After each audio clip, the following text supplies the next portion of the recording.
Shalom semuanya. Firman hari ini yang terdapat di Kejadian pasal 1 sampai pasal 3 ayat 24 yang akan kita renungkan bersama pada saat ini. Maka mari kita mempersiapkan diri, mempersiapkan hati kita, karena kita tahu bahwa firman Allah bukan sekedar kata-kata biasa, tetapi firman-Nya lah yang jadi sesuai kehendaknya untuk menyatakan kuasa kemuliaan-Nya bagi dunia ini dan terutama bagi anak-anak-Nya yang tulus taat setia berharap kepadanya. Dan dalam kitab Kejadian pasal 1 hari ini dengan perikop pertama menyatakan Allah menciptakan langit dan bumi serta isinya. Pada ayat 1, pada mulanya Allah menciptakan langit dan bumi. Dan dari kata pertama, dari ayat pertama, dari pasal pertama hari ini, pada mulanya, dari awalnya, maka di situ saja pun Tuhan mengingatkan bagi kita semua bahwa seperti yang tertulis di dalam kitab terakhir yang ada di dalam Alkitab, kitab Wahyu, yang mengatakan tentang Allah adalah Alfa dan Omega. Di dalam Wahyu pasal 22 ayat 12 dan 13, dan di situ pun bukan sekedar kata-kata dari malaikat, tetapi firman Allah yang maha kuasa. Sesungguhnya aku datang segera dan aku membawa upahku untuk membalaskan kepada setiap orang menurut perbuatannya. Aku adalah Alfa dan Omega, yang pertama dan yang terkemudian, yang awal dan yang akhir.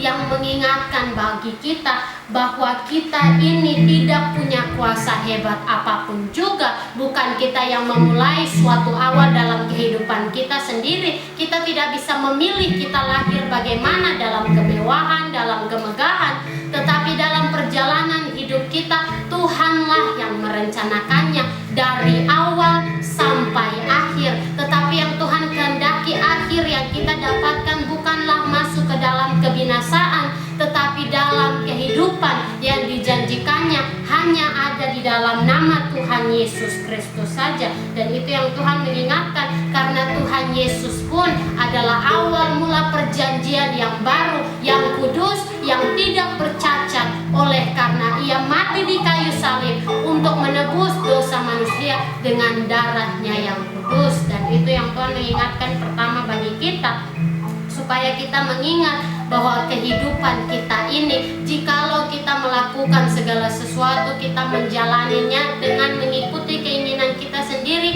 maka sia-sia saja. Kita tidak akan pernah mengerti apa arti dari kasih Allah bagi kita masing-masing.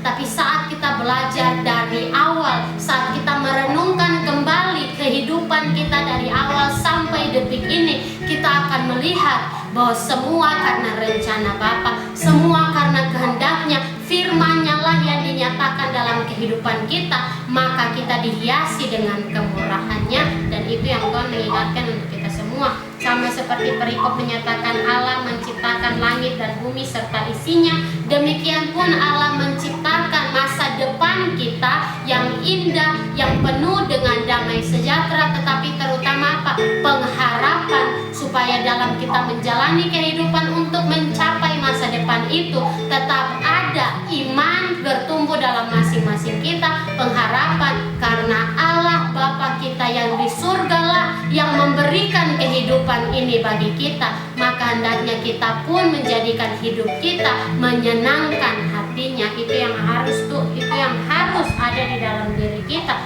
karena itulah yang diajarkan oleh Tuhan Yesus bagi masing-masing kita. Dan di ayat selanjutnya, ayat 2 mengatakan, bumi belum berbentuk dan kosong, gelap gulita menutupi samudera raya, dan roh Allah melayang-layang di atas permukaan air. Kenapa tadi diingatkan bagi kita bahwa merenungkan kembali ke belakang? Karena sama seperti dalam ayat 2 ini, bumi belum berbentuk dan kosong, yang mengajarkan dalam kehidupan kita masing-masing, saat kita belum menerima Yesus Kristus dengan segenap hati, saat kita belum mengasihi Allah Bapa kita yang ada di surga dengan segenap hati, dengan segenap jiwa, dengan segenap kekuatan kita, dengan segenap akal, budi, kepintaran kita, padahal itulah hukum yang pertama dan yang terutama. Tetapi di situ mengingatkan bagi kita belum terbentuk dan kosong, tetapi kembali di dalam Wahyu yang tadi diingatkan bagi kita bahwa Allah telah berfirman, sesungguhnya aku datang segera, dalam Wahyu pasal 22 ayat 12, dan aku membawa upahku untuk membalaskan kepada setiap orang menurut perbuatannya. Maka jikalau kita masih belum terbentuk dan kosong, padahal apa yang terjadi di dalam Kejadian pasal 1 ini bukan hanya menceritakan Allah menciptakan langit dan bumi serta isinya, tetapi juga menyatakan tentang kehidupan masing-masing kita, yang di sini di dalam firman ini dibahasakan dengan kata bumi belum berbentuk dan kosong, yang menunjuk bagi masing-masing kita bukan berarti bahwa kita berkuasa untuk bumi kita sendiri, tidak, tetapi selagi kita ada di dalam bumi ini, selagi kita masih bisa menyebut hari ini berada di dalam dunia ini, yang Tuhan kehendaki adalah kita pun dibentuk sesuai kehendaknya, dibentuk bukan kosong hampa begitu saja, karena yang ditetapkannya bukanlah demikian, yang ditetapkannya adalah indah, luar biasa, penuh dengan kemuliaannya, dan itulah yang dikehendakinya bagi masing-masing kita. Di dalam ayat 2, bumi belum berbentuk dan kosong, gelap gulita menutupi samudera raya, dan roh Allah melayang-layang di atas permukaan air. Dan itu mengajarkan Roh Kudus yang melihat kehidupan kita. Saat di atas permukaan air kita bisa melihat ke dalam gelap atau terang, apa yang ada di dasar, mungkin pasir, mungkin barang-barang yang di laut, mungkin pun sampah jika dilihat dari mata manusia kita sendiri saat kita melihat ke laut. Tetapi yang di sini Tuhan mengingatkan bagi kita kosong dan belum terbentuk apapun juga, mengajarkan bagi kita tentang apa yang dinyatakan oleh Hana di dalam puji-pujiannya kepada Tuhan di dalam doanya 1 Samuel pasal 2 di dalam ayat 9, akhir daripada ayat 9 mengatakan, sebab bukan oleh karena kekuatannya sendiri seseorang berkuasa, bukan karena kekuatannya sendiri, bukan karena hebatnya kita sendiri, kita masih bisa ada sampai detik ini. Semuanya hanya karena berkat kemurahan Bapa di surga. Maka di dalam apa yang dinyatakan dalam pasal 1 ayat 2 Kejadian ini, roh Allah melayang-layang di atas permukaan air, mengajarkan bagi kita, demikian pun Roh Kudus yang melihat dalam kehidupan kita, Bapa surgawi yang memperhatikan setiap hal yang terjadi. Tetapi Roh Kudus yang ada di dalam kita, mau yang Bapa surgawi kehendaki adalah supaya Roh Kudus tetap tinggal di dalam kita, karena Roh Kudus mau memperbaharui kita, mau untuk membuat kita tetap tulus, taat, setia, melakukan kehendak Bapa di surga. Karena itulah yang diajarkannya bagi orang-orang yang dikasihinya.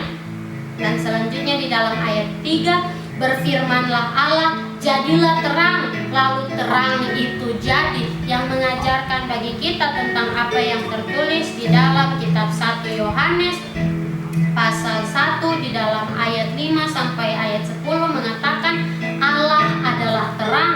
Di dalam ayat 5 jelas Allah adalah terang dan di dalam Dia sama sekali tidak ada kegelapan. Dan itulah yang diingatkan bagi kita, berfirmanlah Allah, jadilah terang, lalu terang itu jadi.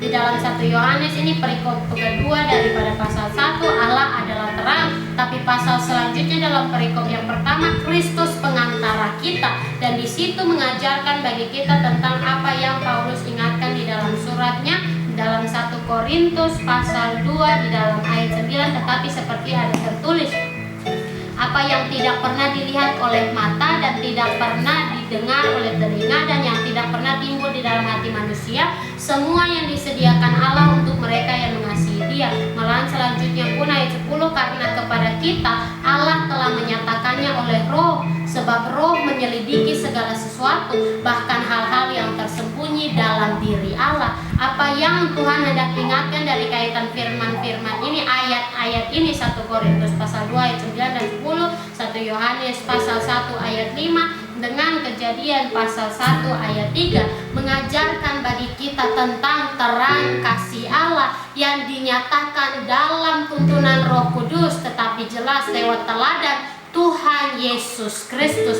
Jadilah terang, lalu terang itu jadi. Apa yang Tuhan ingatkan di dalam peringatannya saat Ia pun berfirman kepada murid-muridnya dan juga kepada orang banyak, bahwa yang dikehendakinya adalah kita menjadi terang. Karena terang itu adalah yang menuntun kita supaya kita tahu ke jalan mana, ke arah mana kita harus berjalan. Karena seperti yang tertulis di dalam Matius pasal 5, khotbah di bukit, tetapi di situ di dalam ayat 14 sampai 16 di bawah perikop garam dunia dan terang dunia, tetapi di situ ayat 14 dan sampai 16 menyatakan kamu adalah terang dunia. Kota yang terletak di atas gunung tidak mungkin tersembunyi. Lagi pula orang tidak menyalakan pelita lalu meletakkannya di bawah gantang, melainkan di atas kaki dian sehingga menerangi semua orang di dalam rumah itu. Demikianlah hendaknya terangmu bercahaya di depan orang, supaya mereka melihat perbuatanmu yang baik dan memuliakan Bapamu yang di surga. Bukan memuliakan namamu, bukan untuk mencari hormat demi hormatmu, demi namamu, tetapi untuk kemuliaan Bapa kita yang ada di surga. Oleh karena firman-Nya, maka terang itu jadi, dan itulah yang diingatkan bagi kita masing-masing, bahwa dulunya kita pun hidup di dalam kegelapan, tapi oleh karena terang kasih Allah yang dinyatakan dengan jelas hanya di dalam Yesus Kristus, menjadikan kita anak-anaknya, supaya kita pun menyebarkan terang kasih-Nya kepada orang lain juga, karena itulah yang dikehendaki Bapa di surga. Dan selanjutnya ayat 4 mengatakan Allah melihat bahwa terang itu baik, lalu dipisahkannya lah terang itu dari gelap. Dan selanjutnya pun dan Allah menamai terang itu siang dan gelap itu malam. Dari ayat 4 dan ayat 5 ini Tuhan mengingatkan bagi kita seperti yang juga Tuhan Yesus sudah mengatakan menjadi sebuah peringatan di dalam kitab Matius. Dan di situ yang diingatkan tentang apa yang akan terjadi, tentang kedatangan anak manusia, penghakiman yang terakhir, Matius pasal 25, yang dimana di situ di dalam ayat 31 sampai pada ayat 33, bahkan sampai ayat 34, penghakiman terakhir. Apabila anak manusia datang dalam kemuliaannya dan semua malaikat bersama-sama dengan Dia, maka Ia akan bersemayam di atas takhta kemuliaannya. Lalu semua bangsa akan dikumpulkan di hadapannya, dan Ia akan memisahkan mereka seorang daripada seorang, sama seperti gembala memisahkan domba dari kambing. Dan Ia akan menempatkan domba-domba di sebelah kanannya dan kambing-kambing di sebelah kirinya. Dan Raja itu akan berkata kepada mereka yang di sebelah kanannya, mari hai kamu yang diberkati oleh Bapa-Ku, terimalah kerajaan yang telah disediakan bagimu sejak dunia dijadikan. Kenapa di situ dinyatakan hai kamu yang diberkati oleh Bapa-Ku? Oleh karena mereka itu melakukan yang dikehendaki Bapa di surga. Mereka seperti yang Tuhan Yesus sudah ingatkan tadi di dalam Matius pasal 5. Demikianlah hendaknya terangmu bercahaya di depan orang, supaya mereka melihat perbuatanmu yang baik dan memuliakan Bapamu yang di surga. Dengan demikian engkau semakin diberkati oleh Bapamu. Tetapi itu bukan berarti mengajarkan bagi kita untuk memanfaatkan kebaikan kasih Tuhan, karena firman menyatakan dengan jelas, jangan bermain-main. Tuhan tidak mengizinkan dirinya dipermainkan. Itu yang dinyatakan di dalam firman-Nya, supaya menjadi peringatan yang jelas bagi orang-orang yang mau untuk mendua hati. Jangan sampai pada akhirnya tantangan dan rintangan kembali kepada diri mereka sendiri. Karena di dalam Galatia pasal 6 ayat 7 mengatakan dengan jelas, jangan sesat. Allah tidak membiarkan dirinya dipermainkan, karena apa yang ditabur orang itu juga yang akan dituainya. Dan itu yang Tuhan mengingatkan untuk kita dari hari pertama. Jadilah petang dan jadilah pagi, itulah hari pertama. Hari pertama ini pun bukan sekedar menyatakan apa yang terjadi, memang luar biasa bahwa Allah menciptakan terang dengan firman-Nya, dengan apa yang dikehendakinya terjadi menurut kuasa kemuliaan-Nya, yang mengajarkan bagi kita bahwa firman Allah tidak pernah gagal. Walaupun terkadang terlihat mustahil untuk dimengerti, mustahil untuk dipercayai, tetapi ingat Tuhan tidak pernah berdusta. Itulah yang hendak diingatkan bagi masing-masing kita. Dari kata hari pertama dalam ayat 1 sampai 5, ini pun mengingatkan bagi kita bahwa dari awal kita berada di dalam kandungan ibu kita, Tuhan sudah merencanakan bagaimana perjalanan hidup kita akan terjadi. Dan itu pun yang Tuhan mengingatkan untuk kita semua. Contoh yang Tuhan ingatkan bagi kita, Yeremia, yang di dalam pasal 1 ayat 4 dan 5 mengajarkan bagi Yeremia juga, bukan hanya bagi kita tetapi bagi dirinya sendiri.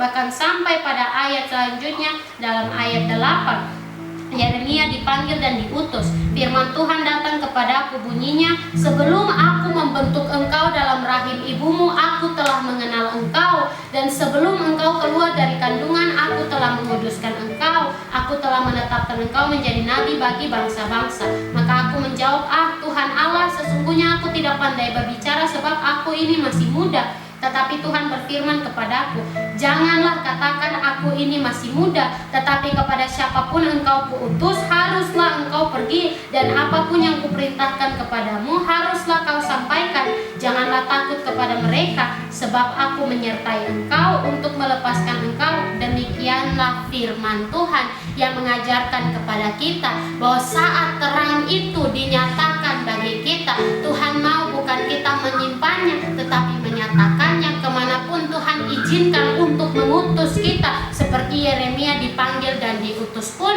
menurut rencana Bapa surgawi bagi dirinya. Dan itu yang diingatkan Tuhan bagi masing-masing kita. Rencananya bagi kita berbeda-beda, tapi itu bukan berarti bahwa Tuhan merencanakan kecelakaan bagi salah satu daripada kita, tidak. Tapi malahan Tuhan merencanakan yang walaupun pada awalnya terlihat sulit, terlihat susah, tetapi percayalah pada akhirnya Tuhan buat segala sesuatu indah tepat pada waktunya, karena firman-Nya menyatakan demikian.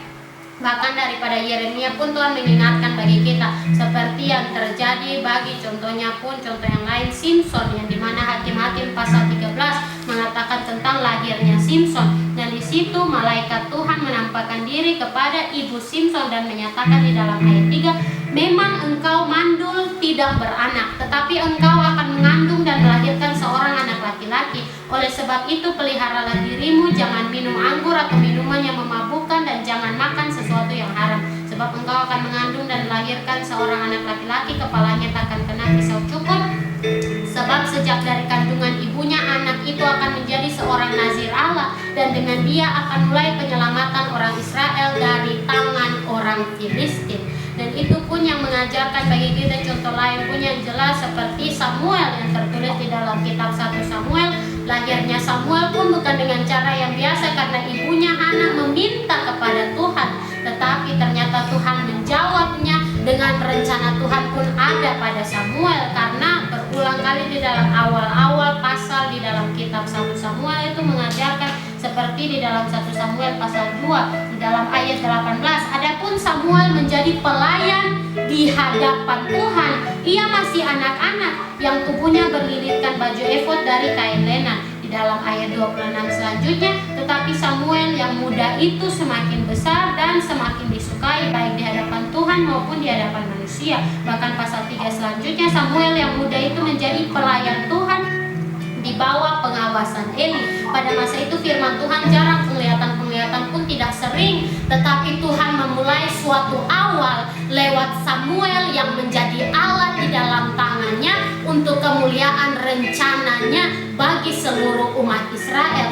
Dan ini contoh-contoh dari perjanjian lama, tetapi yang lebih daripada semua orang ini, walaupun ada daripada mereka hakim yang terkenal di umat Israel, nabi yang terkenal di umat Israel, tetapi ada yang melebihi mereka semua, Yesus Kristus, Tuhan dan Juru Selamat kita, yang dari kandungan saja pun sungguh begitu luar biasa. Bapa merencanakan apa yang menjadi rencana penyelamatannya bagi umat manusia. Tetapi jelas seperti yang Tuhan Yesus ingatkan, banyak yang dipanggil tapi sedikit yang dipilih. Dan itulah yang diajarkan bagi kita di dalam firman ini, bahwa dari hari pertama bagi masing-masing kehidupan kita yang Tuhan ajarkan berkaitan dengan firman ini pun, bukan Tuhan siapkan kita untuk jadi nabi, bukan Tuhan siapkan kita untuk jadi hakim, karena kita tidak tahu apa yang akan terjadi berikutnya. Dan Tuhan bukan menghendaki supaya kita mengulang lagi kesalahan umat Israel yang dulunya ada untuk menjadi peringatan bagi kita.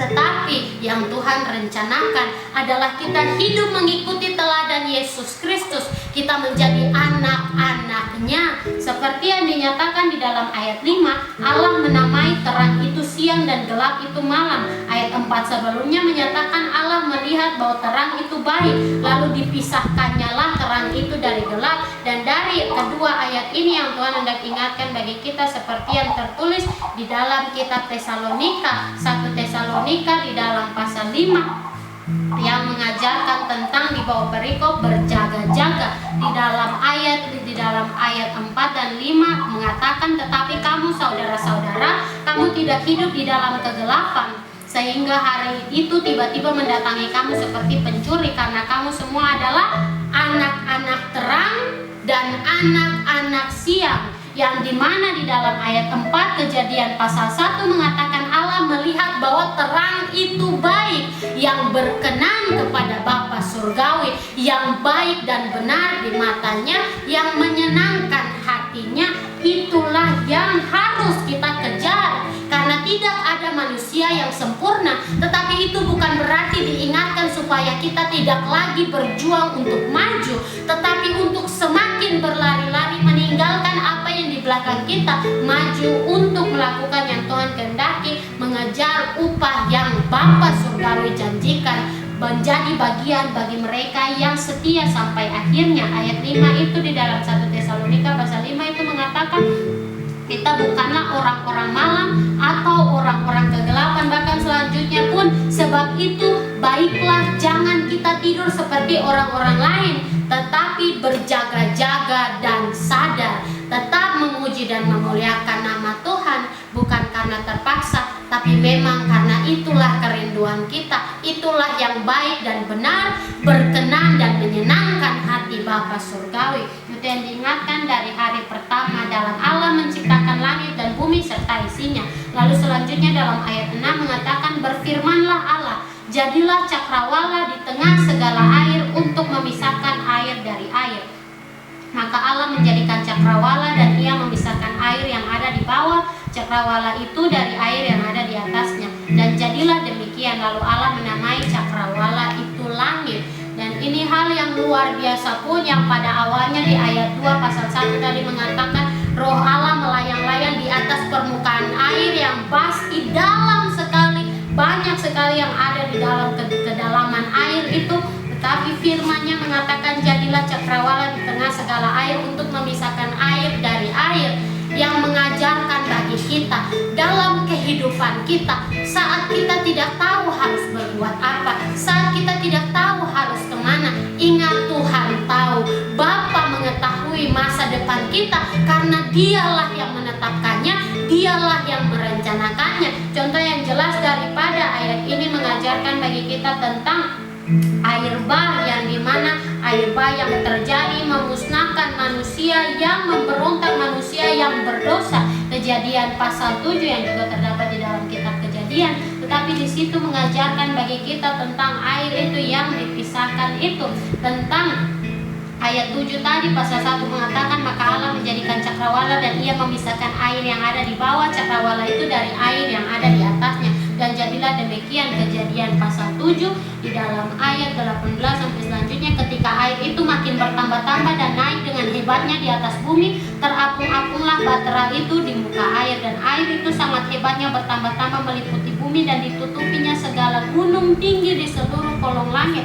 Bahkan sampai dinyatakan di dalam ayat 23 sampai 24 akhirnya, demikianlah dihapuskan Allah segala yang ada, segala yang di muka bumi, baik manusia maupun hewan dan binatang melata dan burung-burung di udara, sehingga semuanya itu dihapuskan dari atas bumi. Hanya Nuh yang tinggal hidup dan semua yang bersama-sama dengan dia dalam bahtera itu. Dan di dalam ayat ini kaitannya dengan ayat 6, ayat 7 sampai ayat 8 dalam Kejadian pasal 1 mengajarkan bagi kita Nuh pun yang walaupun dengan perintah Allah, firman Allah baginya untuk membangun sebuah bahtera yang begitu besar, harus bisa untuk mencakup binatang-binatang yang hendak Allah selamatkan pun, agar masih ada yang dilanjutkan keturunan binatang-binatang hewan itu. Tetapi di situ pun mengajarkan bagi kita bahwa kesetiaan, berharap di dalam Tuhan, terutama taat saat melakukan perintah firman-Nya, tidak akan pernah sia-sia, malah mendatangkan perlindungan yang pasti, penjagaan yang bukan dari yang dunia tawarkan, tetapi dari tangannya yang menjaga, melindungi, dan memelihara masing-masing kita. Dan itu yang Tuhan mengingatkan untuk kita semua. Bahkan daripada itu, contoh lainnya pun yang hendak Tuhan mengingatkan bagi kita saat Tuhan mengeluarkan umat Israel dari tanah perbudakan, yaitu Mesir.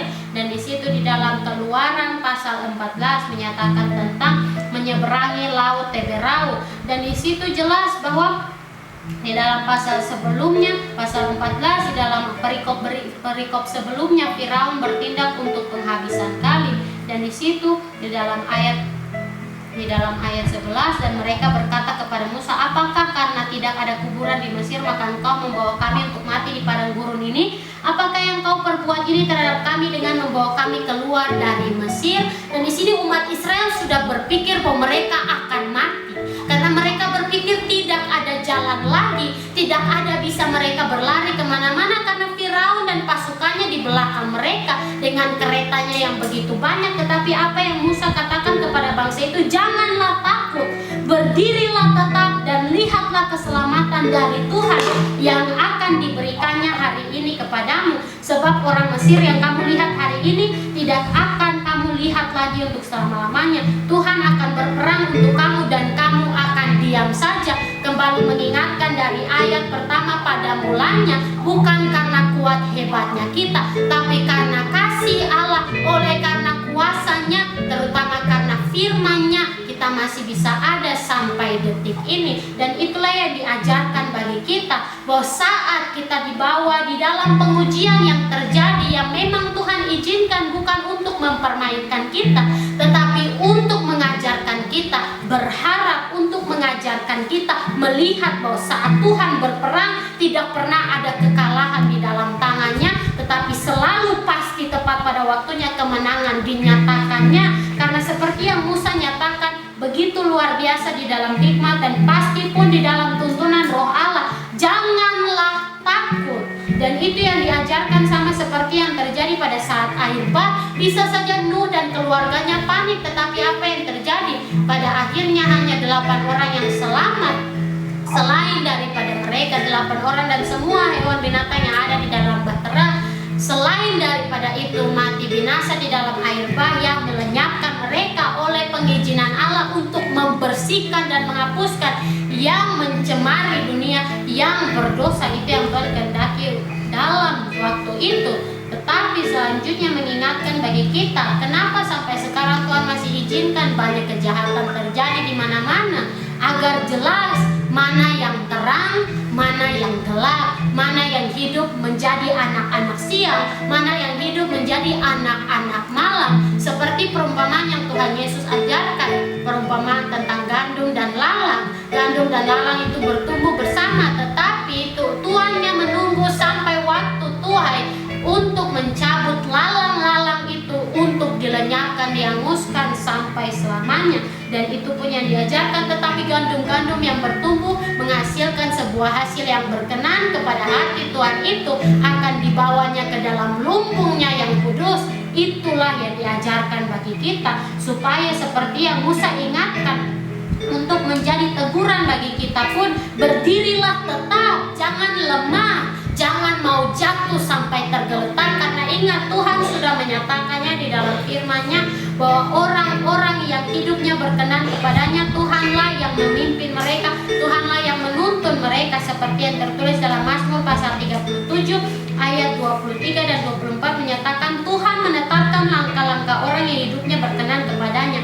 Apabila ia jatuh tidaklah sampai tergeletak, sebab Tuhan menopang tangannya. Dan itu selanjutnya mengajarkan bagi kita, lihatlah keselamatan dari Tuhan yang akan diberikannya hari ini kepadamu. Tuhan akan berperang untuk kamu dan kamu akan diam saja. Dan saat kamu melihat Tuhan yang berperang bagimu memberikan kemenangan, pujilah dan muliakanlah namanya, karena hanya Dia yang layak untuk segala sesuatu itu. Itu yang diajarkan bagi kita dari hari kedua, itu yang Tuhan mengingatkan untuk kita semua. Dan selanjutnya di dalam ayat 9, Berfirmanlah Allah, hendaklah segala air yang di bawah langit berkumpul pada satu tempat sehingga kelihatan yang kering. Dan jadilah demikian. Lalu Allah menamai yang kering itu darat dan kumpulan air itu dinamainya laut. Allah melihat bahwa semuanya itu baik, dan di situ mengajarkan bagi kita hendaklah segala air yang di bawah langit berkumpul pada satu tempat sehingga kelihatan yang kering, yang mengajarkan kepada kita tentang kuasa Tuhan. Hanya Tuhan yang sanggup melakukan demikian. Bahkan di situ mengajarkan bagi kita seperti yang tertulis di dalam Habakuk pasal 2 di dalam ayat 14. Sebab bumi akan penuh dengan pengetahuan tentang kemuliaan Tuhan, seperti air yang menutupi dasar laut. Tetapi di situ akan terbuka darat yang dimana diizinkannya supaya kita melihat kemuliaan Tuhan itu tidak ada bandingannya, tidak ada samanya dengan apapun juga yang bisa ditawarkan dunia atau dunia ini sendiri pun. Dan itu yang Tuhan mengingatkan untuk kita semua. Dalam apa yang tertulis di dalam ayat 9 ini, hendaklah segala air yang di bawah langit berkumpul pada satu tempat sehingga kelihatan yang kering, mengajarkan bagi kita saat-saat bersekutu, saat-saat kita bersatu di dalam kasih Kristus, beribadah kepadanya, memuji dan memuliakan namanya, dikehendaki Bapa Surgawi supaya terang itu semakin ada, supaya kita memuliakan Bapa Surgawi. Contoh yang paling jelas daripada itu terdapat di dalam Kisah Para Rasul tentang hidup jemaat yang pertama. Kisah Para Rasul pasal 2 ayat 41 sampai 47 yang mengajarkan tentang cara hidup jemaat yang pertama itu, di mana mereka hidup bersama, tidak dengan pelit satu dengan yang lain, tetapi saling membantu, saling menasihati, dan tetap bersama memuji dan memuliakan Tuhan dengan segenap hati. Bahkan lebih daripada itu pun, Kisah Para Rasul pasal 4 ayat 32 sampai 37 mengajarkan cara hidup jemaat pun. Ada pun kumpulan orang yang telah percaya itu, mereka sehati dan sejiwa, dan tidak seorang pun yang berkata bahwa sesuatu dari kepunyaannya adalah miliknya sendiri, tetapi segala sesuatu adalah kepunyaan mereka bersama-sama. Dan dengan kuasa yang besar, rasul-rasul memberi kesaksian tentang kebangkitan Tuhan Yesus, dan mereka semua hidup dalam kasih karunia yang melimpah-limpah. Dan di dalam ayat 33 itu jelas mengingatkan bagi kita, dengan kuasa yang besar, rasul-rasul memberi kesaksian tentang kebangkitan Tuhan Yesus. Kembali Tuhan mengingatkan bagi kita yang tertulis dalam 1 Yohanes pasal 1 ayat 5, Allah di bawah perikop Allah adalah terang, dan inilah berita yang telah kami dengar dari Dia dan yang kami sampaikan kepada kamu. Allah adalah terang dan di dalam Dia sama sekali tidak ada kegelapan. Maka di dalam ayat 9 ini mengajarkan tentang kehidupan kita bersama. Jika dari hari pertama, dari ayat 1 sampai 5 mengajarkan pribadi kita, mulainya hidup kita, semua sampai akhir telah Bapa rencanakan, telah Bapa tetapkan apa yang akan terjadi. Itu bukan ikut keinginan kita, itu yang diajarkan selanjutnya, berkelanjutan dengan ayat 6 sampai 8 yang mengajarkan bahwa terkadang hal-hal yang terjadi dalam kehidupan kita tidak mengikuti apa yang kita mau, tidak mengikuti keinginan kita, tetapi ingat Tuhan yang sanggup, Tuhan yang tahu apa yang harus kita lakukan untuk mendapatkan jalan keluar dari pergumulan yang terjadi. Tapi itu akan diberikannya asal kita percaya, asal kita berdiam diri, tidak dengan bersungut tapi dengan meminta, dengan ucapan syukur dan dengan berharap bahwa Tuhanlah yang sanggup dalam peperangan ini, karena Ialah yang tahu kemenangan yang asli, kemenangan yang murni, kemenangan yang luar biasa adalah kuasanya yang dinyatakan bagi masing-masing kita. Dan selanjutnya mengajarkan tentang kita menguatkan bersama, menguatkan satu dengan yang lain di dalam doa, di dalam firman-Nya, di dalam puji-pujian, karena itulah yang dikehendaki Bapa di surga. Karena kita bukan menjadi orang-orang yang mempunyai pangkat-pangkat yang berbeda saat memuji dan memuliakan Tuhan. Kita semua sama, anak-anak Allah. Tapi ingat, seperti yang dinyatakan di dalam 1 Yohanes, tetapi tertulis di dalam pasal 3 yang mengajarkan tentang kita yang adalah anak-anak Allah. Seperti yang tertulis di dalam ayat 1 pasal 3, lihatlah betapa besarnya kasih yang dikaruniakan Bapa kepada kita, sehingga kita disebut anak-anak Allah. Dan memang kita adalah anak-anak Allah, karena itu dunia tidak mengenal kita. Tapi selanjutnya Sebab dunia tidak mengenal Dia. Saudara-saudaraku yang kekasih, sekarang kita adalah anak-anak Allah, tetapi belum nyata apa keadaan kita kelak. Akan tetapi kita tahu bahwa apabila Kristus menyatakan dirinya, kita akan menjadi sama seperti Dia, sebab kita akan melihat Dia dalam keadaannya yang sebenarnya. Tetapi yang Tuhan hendak ingatkan bagi kita, saudara-saudaraku yang kekasih, sekarang kita adalah anak-anak Allah, tetapi belum nyata apa keadaan kita kelak. Bisa saja kita menyimpang, bisa saja saudara kita menyimpang. Kita tidak tahu apa yang akan terjadi kelak. Maka tetaplah berjaga-jaga, tetaplah tersadar dan kerjakan keselamatan. Tetaplah jaga damai sejahtera, tetaplah ada kasih Kristus di dalammu, supaya jangan engkau gampang terpengaruh oleh apa yang iblis mau. Itu yang Tuhan mengingatkan untuk kita semua. Dan di situ di dalam ayat 10 selanjutnya mengatakan, lalu Allah menamai yang kering itu darat dan kumpulan air itu dinamainya laut.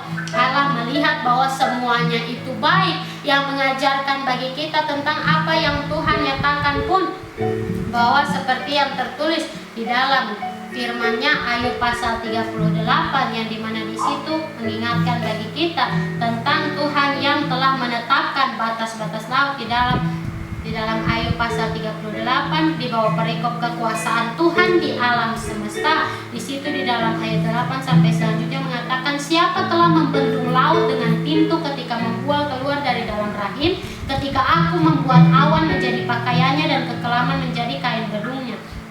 Ketika aku menetapkan batasnya dan memasang palang dan pintu, ketika aku berfirman, sampai di sini boleh engkau datang, jangan lewat, disinilah gelombang-gelombangmu yang congkak akan dihentikan. Yang mengajarkan bagi kita, kembali dalam ayat 10 mengatakan Allah melihat bahwa semuanya itu baik, mengajarkan bagi kita saat kita berjalan ikut maunya Tuhan, saat kita berjalan dengan menghormati apa yang telah Tuhan tetapkan menjadi batas di dalam kehidupan kita. Bukan berarti membatasi untuk berkomunikasi, membatasi untuk hidup. Itu yang diingatkan bagi kita, seperti yang Tuhan Yesus pun telah firmankan, yang seperti menjadi bagian di dalam Matius pasal 5 pun, yang sampai pasal 7 pun mengajarkan tentang khotbah Tuhan di bukit, seperti yang tertulis dalam Matius pasal 7 di dalam ayat 14 mengajarkan, karena sesaklah pintu dan sempitlah jalan yang menuju kepada kehidupan, dan sedikit orang yang mendapatinya.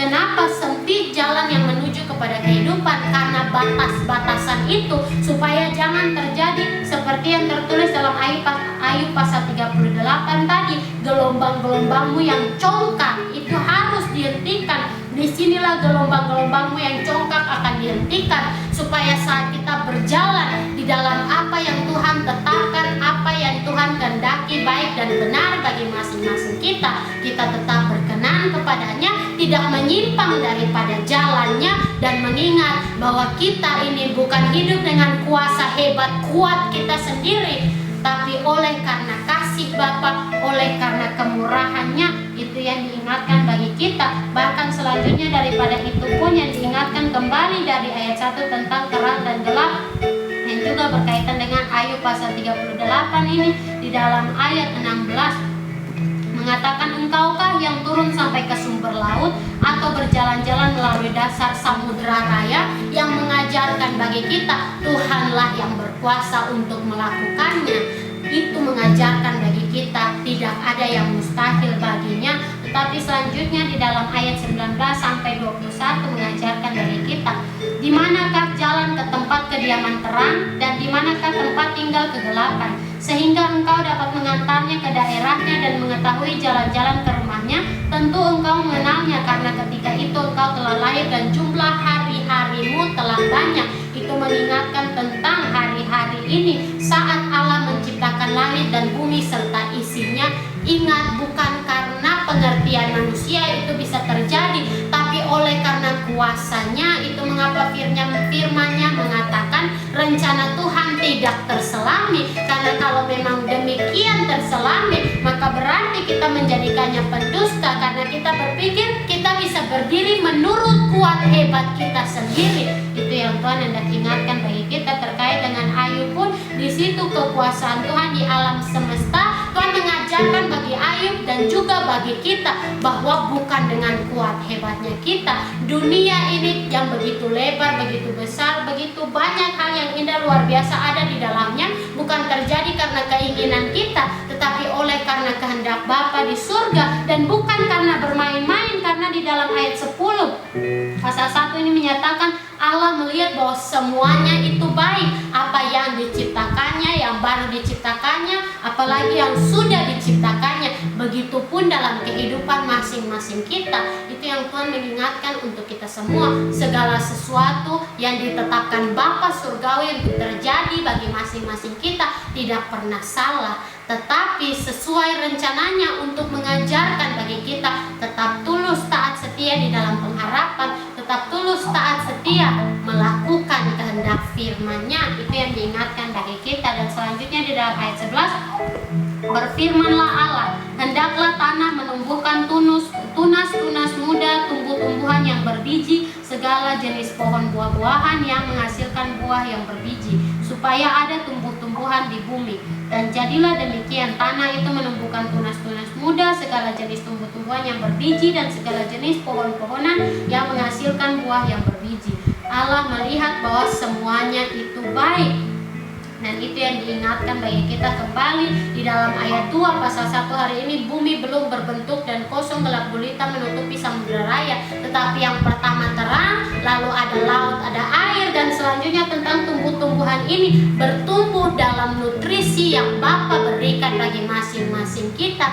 Dan apa nutrisi itu? Jasmani memang Tuhan siapkan, tetapi rohani pun Tuhan mau ada selalu dalam masing-masing kita. Bukan dihasilkan oleh kuat hebat kita sendiri, tapi oleh firman-Nya yang kita terima, yang mau kita terima untuk tinggal di dalam diri kita. Itu sama pun seperti yang Tuhan Yesus ingatkan di dalam perumpamaan tentang seorang penabur yang tertulis di dalam kitab Lukas, yang dimana di situ dinyatakan dengan jelas apa itu artinya firman Allah tertanam di dalam hati, seperti yang tertulis dalam Lukas pasal 8 di bawah perikop perumpamaan tentang seorang penabur. Tetapi tanah yang paling penting yang Tuhan kehendaki, yang Tuhan ingatkan di situ di dalam ayat 15, tanah yang terakhir yang dijelaskan tentang hal itu, yang jatuh di tanah yang baik itu ialah orang yang setelah mendengar firman itu menyimpannya dalam hati yang baik dan mengeluarkan buah dalam ketekunan. Dan dari ayat ini saja pun bukan mengajarkan tentang pertumbuhan saja,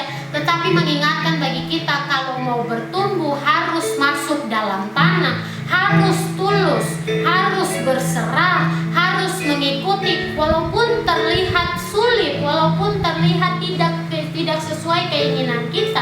Dan itulah kebenarannya, kalau mau bertumbuh harus ada biji yang mau untuk masuk di dalam tanah, menunggu akar bertumbuh untuk semakin menyerap nutrisi agar semakin naik ke atas. Bukan satu kali jadi langsung dapat buah. Itu bukan yang Bapa ajarkan bagi kita di dalam firman-Nya hari ini. Dan itulah yang diingatkan bagi kita semua. Dalam firman Allah hendaklah tanah. Kenapa di situ dinyatakan hendaklah? Karena di situ pun yang Tuhan mau ajarkan bagi masing-masing kita, hendaklah kita pun semakin bertumbuh, bukan hanya satu saja. Karena buah-buah roh yang diajarkan dalam firman bukan satu saja, tetapi banyak, bukan sekedar buah-buah roh itu saja. Karena seperti yang Tuhan ajarkan di dalam perumpamaan tentang seorang penabur itu, bahwa biji yang ditaburnya, benih yang ditaburnya adalah seperti yang tertulis dalam Lukas pasal 8 ayat 11. Inilah arti perumpamaan itu. Benih itu ialah firman Allah. Jadi bukan satu dua saja, tetapi semuanya yang Allah Bapa surgawi kehendaki kita lakukan. Itu mengajarkan kembali tentang apa yang Tuhan Yesus nyatakan, bahwa jalan menuju kehidupan sempit. Karena apa? Mengikuti yang Tuhan kehendaki bukan sekedar bermain-main satu kali jadi, tapi dalam ketekunan yang menghasilkan kesetiaan. Karena itulah yang dikehendaki Tuhan, bahkan itu pun yang diajarkan bagi kita, seperti yang tertulis di dalam kitab 2 Petrus pasal 1 di dalam ayat 5 sampai pada ayat selanjutnya sampai pada ayat 8. Justru karena itu kamu harus dengan sungguh-sungguh berusaha untuk menambahkan kepada imanmu kebajikan, dan kepada kebajikan pengetahuan, dan kepada pengetahuan penguasaan diri, kepada penguasaan diri ketekunan, dan kepada ketekunan kesalehan, dan kepada kesalehan kasih akan saudara-saudara, dan kepada kasih akan saudara-saudara, kasih akan semua orang. Sebab apabila semuanya itu ada padamu dengan berlimpah-limpah, kamu akan dibuatnya menjadi giat dan berhasil dalam pengenalanmu akan Yesus Kristus Tuhan kita. Demikian pun yang diajarkan dalam Kejadian ini, kitab Kejadian pasal 1, hari demi hari mengajarkan bagi kita tentang apa yang Bapa tetapkan, apa yang Bapa ciptakan saat Allah menciptakan langit dan bumi serta isinya. Tetapi bukan sekadar itu saja, namun juga menjadi pelajaran bagi kita sampai sekarang ini. Itu yang Tuhan ingatkan untuk kita semua. Itu mengapa dalam ayat 12 mengatakan Allah melihat bahwa semuanya itu baik, karena itulah yang berkenan kepadanya. Jadilah petang dan jadilah pagi, itulah hari ketiga. Berfirmanlah Allah, jadilah benda-benda penerang pada cakrawala untuk memisahkan siang dari malam. Biarlah benda-benda penerang itu menjadi tanda yang menunjukkan masa-masa yang tetap dan hari-hari dan tahun-tahun. Dan sebagai penerang pada cakrawala, biarlah benda-benda itu menerangi bumi. Dan jadilah demikian, maka Allah menjadikan kedua benda penerang yang besar itu, yakni yang lebih besar untuk menguasai siang dan yang lebih kecil untuk menguasai malam, dan menjadikan juga bintang-bintang. Sungguh begitu luar biasa. Matahari yang dalam ilmu pengetahuan manusia saat ini adalah sumber energi terbesar bagi alam semesta, dan juga untuk bulan pun menjadi satelit bumi. Tetapi yang di situ Tuhan ajarkan bukan bagi kita, bukan hanya secara fisik apa yang terjadi, tetapi arti dari apa yang diciptakan ini pun dalam tuntunan Roh Kudus mengingatkan bagi kita tentang apa yang Bapa kehendaki. Dan di sini di dalam ayat 14 di sini dinyatakan berbeda dari ayat-ayat sebelumnya, karena dari ayat 6 mengatakan juga jadilah, di dalam ayat 3 jadilah terang, tetapi di dalam ayat 9 hendaklah, ayat 11 hendaklah, ayat 20 hendaklah, yang mengajarkan bagi kita bahwa Allah lah yang menetapkannya untuk terjadi. Dari jadilah terang mengajarkan bagi kita tentang terang kasih Allah Bapa surgawi di dalam Yesus Kristus. Jadilah cakrawala di tengah segala air untuk memisahkan air dari air, mengajarkan bagi kita bahwa Tuhanlah yang berperang bagi kita, Tuhanlah yang bertindak membukakan jalan bagi kita. Dan di sini kenapa dinyatakan jadilah benda-benda penerang? Bukan kita yang menjadi benda-benda penerang itu, tetapi apa yang ditetapkan Bapa dengan kuasa kemuliaannya. Itu yang diingatkan bagi masing-masing kita. Jadilah benda-benda penerang pada cakrawala untuk memisahkan siang dari malam. Kita tahu bahwa benda penerang pada siang adalah matahari, tetapi di situ yang diajarkan bagi kita bahwa benda penerang yang dijadikan oleh Bapa surgawi terjadi dengan firman-Nya, terjadi dengan kehendaknya adalah Tuhan Yesus Kristus. Bagi anak-anak siang, bagi anak-anak terang yang hidup di dalam firman-Nya, karena seperti yang dinyatakan di dalam 1 Yohanes pun yang diingatkan bagi kita tentang apa yang Tuhan firmankan di dalam Kejadian ini, bahwa di dalam 1 Yohanes itu mengatakan tentang Tuhan Yesus Kristus yang adalah firman hidup, seperti yang tertulis di dalam pasal 1 ayat 1 di dalam 1 Yohanes, kesaksian Rasul tentang firman hidup. Apa yang telah ada sejak semula, yang telah kami dengar, yang telah kami lihat dengan mata kami, yang telah kami saksikan dan yang telah kami raba dengan tangan kami tentang firman hidup, itulah yang kami tuliskan kepada kamu. Dan jelas bahwa memang orang-orang yang hidup di dalam Yesus Kristus, Tuhan Yesus pun tinggal di dalam mereka. Karena itu pun yang Tuhan Yesus ingatkan seperti yang tertulis di dalam kitab Yohanes, supaya dalam apa yang terjadi kita tetap berjalan sesuai kehendak-Nya, bukan berjalan ikut kemauan kita sendiri. Karena itulah yang difirmankannya di dalam Yohanes pasal 15 di bawah perikop, pokok anggur yang benar, akulah pokok anggur yang benar dan Bapa-Kulah pengusahanya. Setiap ranting padaku yang tidak berbuah dipotongnya, dan setiap ranting yang berbuah dibersihkannya supaya ia lebih banyak berbuah. Kenapa Tuhan Yesus adalah pokok untuk menjadi benda penerang bagi kita, untuk menjadi tuntunan kita bertumbuh bagaimana untuk tetap bertahan hanya di dalam-Nya. Kenapa dinyatakan bahwa Yesus Kristus adalah benda penerang? Bukan berarti Tuhan Yesus adalah benda seperti berhala-berhala, tidak. Tetapi Yesus Kristus adalah terang yang membuat kita tahu kemana harus kita melangkah selanjutnya, mengikuti teladannya. Karena Karena di dalam kitab 1 Yohanes pun mengatakannya dengan jelas. 1 Yohanes pasal 1, pasal 2 di dalam ayat 6 mengatakan, barang siapa mengatakan bahwa ia ada di dalam Dia, ia wajib hidup sama seperti Kristus telah hidup. Karena itulah mengapa yang diingatkan di dalam Kejadian pasal 1 ayat 14 ini, jadilah benda-benda penerang pada cakrawala, pada langit. Kenapa di situ dikaitkan dengan ayat 7 pun yang di dalam ayat 8, di dalam ayat 6 sampai pada ayat 8, hari kedua di mana Allah menjadikan cakrawala untuk mengingatkan bagi kita langit yang tidak bisa kita sampai ke sana dengan kuat hebat kita sendiri, tetapi oleh karena firman-Nya mengajarkan bagi kita Yesus Kristuslah pengantara kita. Itu yang diingatkan bagi masing-masing kita. Itu pun yang telah diingatkan oleh Musa di dalam apa yang menjadi peringatannya untuk umat Israel saat ia menyatakan hukum dan perintah ketetapan Allah. Ulangan pasal 30 di dalam ayat 11 bahkan sampai ayat 13 pun sampai pada ayat 14 malah mengajarkan di bawah perikop kehidupan atau kematian. Sebab perintah ini yang kusampaikan kepadamu pada hari ini tidaklah terlalu sukar bagimu dan tidak pula terlalu jauh, tidak di langit tempatnya sehingga engkau berkata, siapakah yang akan naik ke langit untuk mengambilnya bagi kita dan memperdengarkannya kepada kita supaya kita melakukannya. Juga tidak di seberang laut tempatnya sehingga engkau berkata, siapakah yang akan menyeberang ke seberang laut untuk mengambilnya bagi kita dan memperdengarkannya kepada kita supaya kita melakukannya. Tetapi firman ini sangat dekat kepadamu, yakni di dalam mulutmu dan di dalam hatimu untuk dilakukan dengan teladan Yesus Kristus. Itulah yang diingatkan bagi kita. Lalu jika benda penerang pada cakrawala untuk siang hari adalah Yesus Kristus yang diartikan dalam firman ini, maka berarti yang pada malam hari yang adalah bulan dan juga dengan bintang-bintang apakah itu? Dalam ayat 16, maka Allah menjadikan kedua benda penerang yang besar itu, yakni yang lebih besar untuk menguasai siang. Ingat di situ yang lebih besar untuk menguasai siang, tentang Yesus Kristus, tentang rencana Bapa yang luar biasa di dalam kehidupannya untuk kehidupan kita. Bukan berarti bahwa Tuhan Yesus lebih tinggi daripada Roh Kudus, tidak. Tetapi yang mengingatkan bagi kita bahwa Yesus Kristus seperti yang jelas banyak kali tertulis dijelaskan di dalam kitab Ibrani yang dimana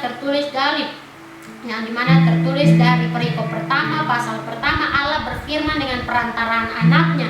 Anak Allah lebih tinggi daripada malaikat-malaikat. Yesus ketika lebih rendah daripada malaikat-malaikat, tetapi pada akhirnya ia lebih tinggi dari Musa. Yesus lebih tinggi daripada Harun pun. Kristus adalah imam yang lebih tinggi daripada Harun, melebihi segala sesuatu, raja di atas segala raja. Itulah dia Yesus Kristus, Tuhan dan Juru Selamat kita. Dan itu yang Tuhan mengingatkan untuk kita semua yang menjadi sama dengan kita seperti manusia, tetapi untuk menyatakan kuasa kemuliaannya yang lebih besar dari apapun juga yang ada di dalam dunia ini, untuk menguasai siang, untuk menyatakan terangnya bagi orang-orang yang mau untuk tulus taat setia hidup di dalam firman-Nya dan firman-Nya hidup di dalam mereka. Dan yang lebih kecil untuk menguasai malam dan menjadikan juga bintang-bintang. Apa arti daripada ini adalah tentang tuntunan Roh Kudus.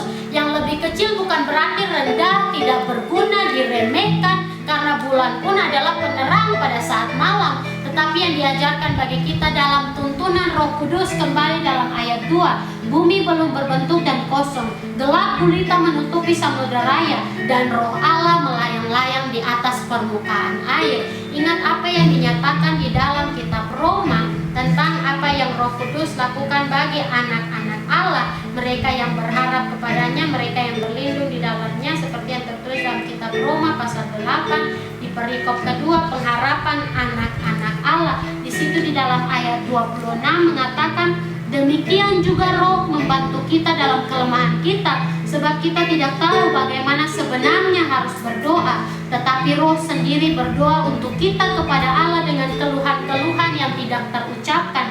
Dan Allah yang menyelidiki hati nurani mengetahui maksud Roh itu, yaitu bahwa Ia sesuai dengan kehendak Allah berdoa untuk orang-orang kudus. Itulah yang diingatkan, yang lebih kecil yang sering diremehkan, orang lain yang dikecilkan, yang dianggap tidak penting, padahal seperti seperti yang Tuhan Yesus sudah firmankan, itu pun yang menjadi salah satu janjinya bagi murid-muridnya, tapi juga bagi kita yang membacanya dan mendengarnya bersama, bahwa di dalam Yohanes pasal 14 perikop kedua menyatakan Yesus menjanjikan penghibur. Di dalam ayat 26, di dalam ayat 25 sampai ayat 26 mengatakan, semuanya itu kukatakan kepadamu selagi aku berada bersama-sama dengan kamu. Tetapi penghibur, yaitu Roh Kudus, yang akan diutus oleh Bapa dalam namaku, dialah yang akan mengajarkan segala sesuatu kepadamu dan akan mengingatkan kamu akan semua yang telah kukatakan kepadamu. Maka jika benda penerang yang lebih kecil tapi juga menyatakan terangnya untuk menguasai malam, bagi yang masih hidup dalam kegelapan, apalagi dalam kehidupan kita sehari-hari, yang dimana iblis pun selalu mempunyai kesempatan untuk menaruh pengaruhnya supaya kita membuka celah dan jatuh di dalam dosa. Tetapi itulah yang diingatkan oleh Tuhan Yesus. Bahkan saat sebelum ia ditangkap, Tuhan Yesus mengingatkan, berdoalah dan berjaga-jagalah, seperti yang tertulis di dalam kitab Matius, di dalam pasal-pasal yang terakhir, pasal 26 di dalam ayat 41,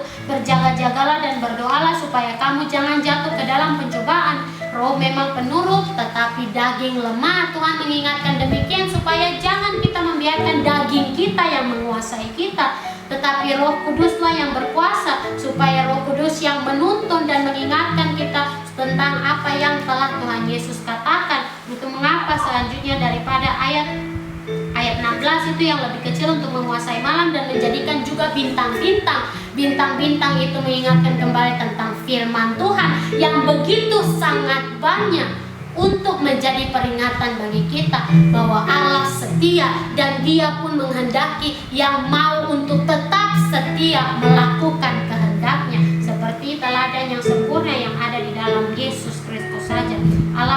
Allah menaruh semuanya itu di cakrawala untuk menerangi bumi dan untuk menguasai siang dan malam dan untuk memisahkan terang dari gelap. Allah melihat bahwa semuanya itu baik. Maka dari hari keempat ini mengajarkan bagi kita tentang apa yang Bapa tetapkan terjadi. Allah yang Maha Kuasa yang mengutus anaknya yang tunggal dengan perantaraannya menyatakan firman-Nya. Allah menaruh semuanya itu di cakrawala. Apa yang terjadi di langit semua orang bisa melihatnya, dan itulah yang dinyatakan di dalam ayat-ayat ini, bahwa Yesus Kristus ialah terang yang tidak tersembunyi di tempat-tempat yang gelap, tetapi namanya diketahui, dan akan datang saatnya di mana pada saat akhirnya, pada saat Ia datang kembali ke dunia untuk yang kedua kali, bukan lagi untuk menebus dosa-dosa manusia, tetapi datang untuk menyelamatkan mereka yang adalah anak-anak Allah, mereka yang layak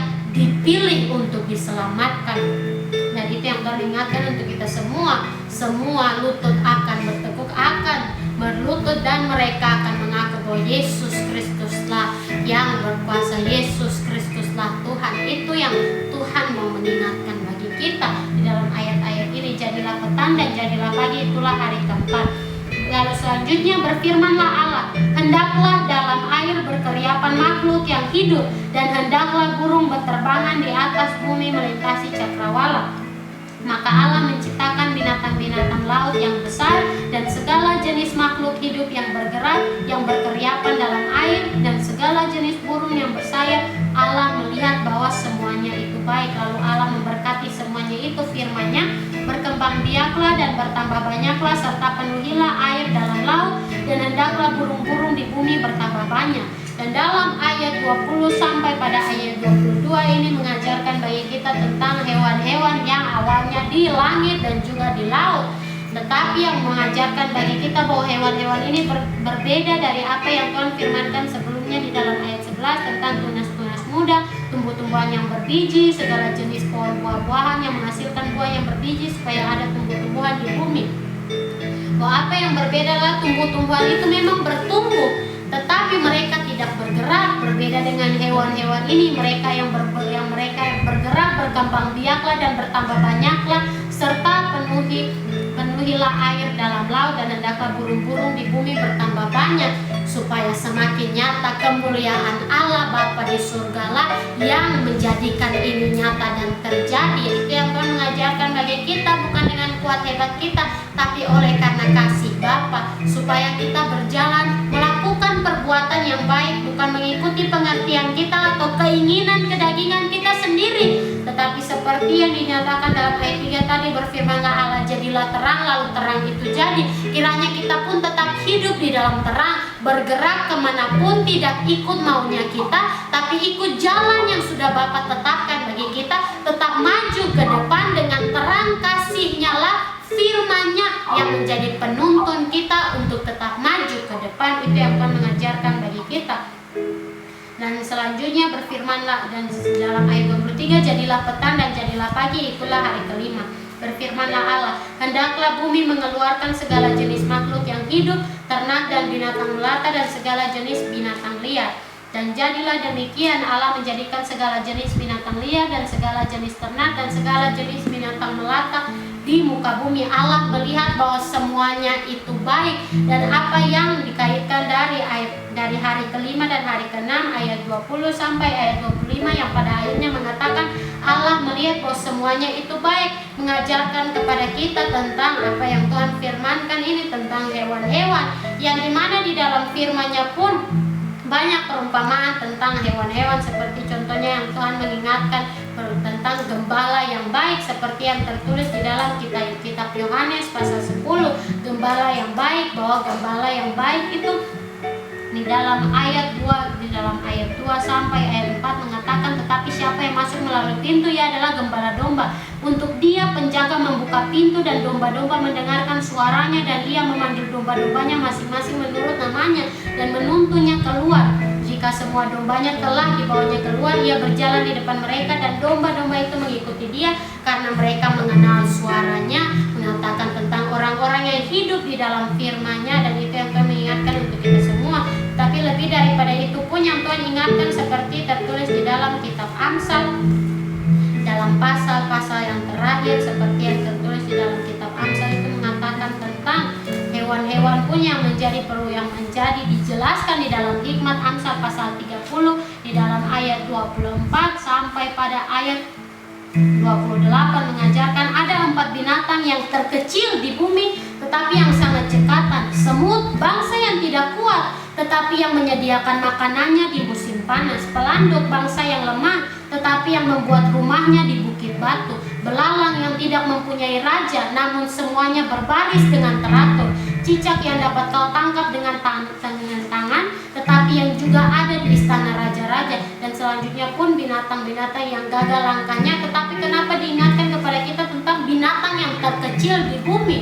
Agar mengajarkan bagi kita walaupun mereka kecil tetapi mereka berhikmat. Semut yang tidak kuat tapi menyediakan makanannya di musim panas, agar saat tiba musim dingin mereka tidak kesulitan, kesusahan saat mereka mengumpulkan makanan. Tidak mereka pelit satu dengan yang lain, malah mereka menyimpannya bersama supaya untuk satu persiapan itu semua bisa mendapatkannya dalam berbagi bersama. Pelanduk, bangsa yang lemah tetapi yang membuat rumahnya di bukit batu, membuat rumahnya tetap kuat apapun yang terjadi. Belalang yang tidak mempunyai raja namun semuanya berbaris dengan teratur, mengajarkan bagi kita kalau belalang saja bisa berbaris dengan teratur, apalagi kita yang manusia. Tetapi yang Tuhan ingatkan bukan sekedar berbaris untuk hal biasa, apalagi untuk kedagingan, bukan, tetapi berbaris untuk maju sesuai kehendak Tuhan.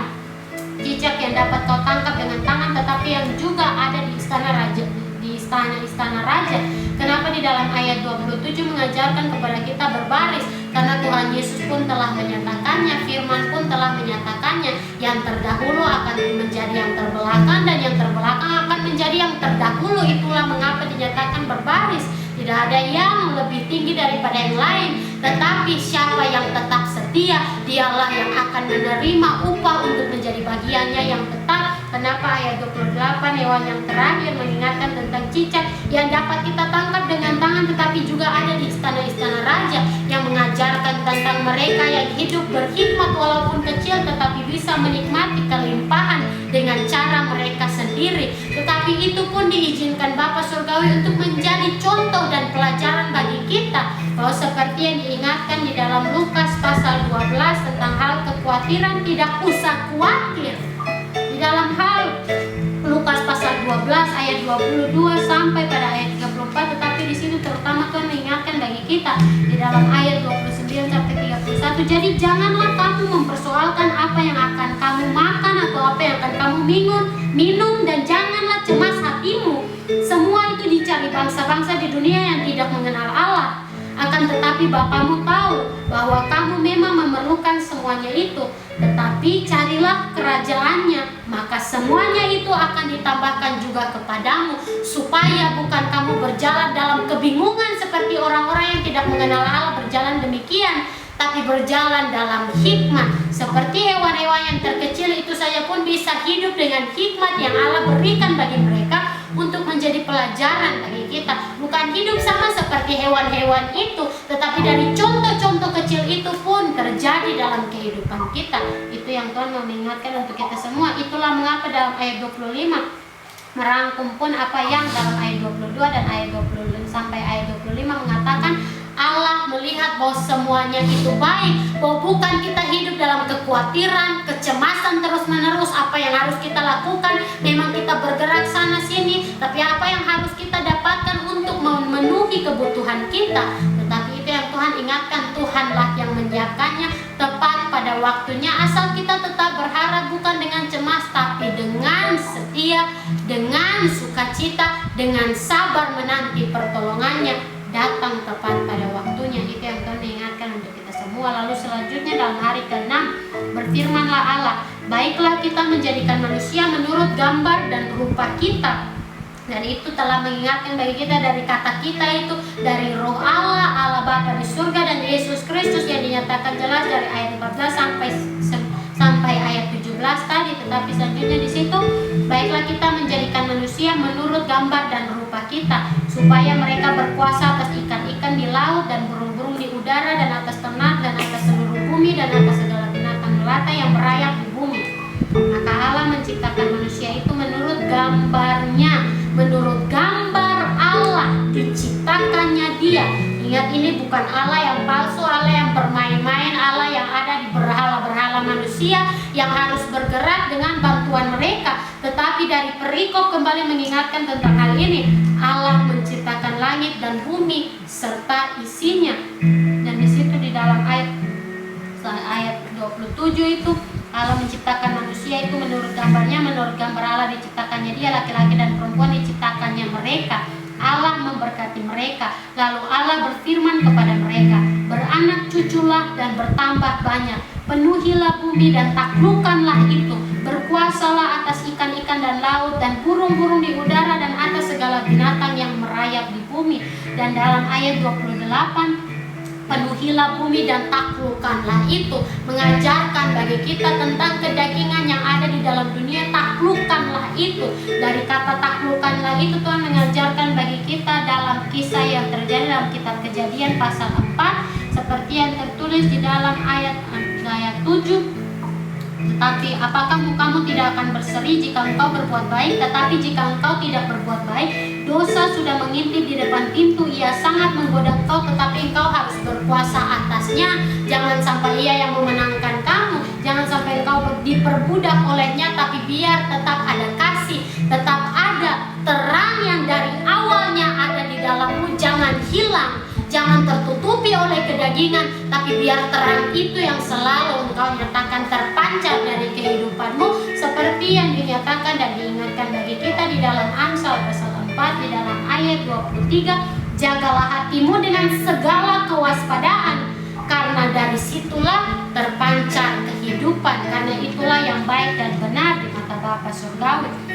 Dan di situ beranak cuculah dan bertambah banyak, supaya semakin banyak keturunan mereka, semakin dinyatakan kemuliaan Allah. Dan itu yang diingatkan. Mengapa demikian? Supaya kita belajar bahwa kasih Allah, oleh karena kasihnya kita masih bisa ada bersama sampai detik ini. Dan selanjutnya kenapa di situ dinyatakan Allah berfirman, berkuasalah atas ikan-ikan di laut dan burung-burung di udara dan atas segala binatang yang merayap di bumi, yang mengajarkan bagi kita bahwa jangan sampai kita menjadi lebih rendah daripada hewan-hewan itu, yang dimana Allah menciptakan kita menurut gambar rupanya untuk berkuasa atas mereka,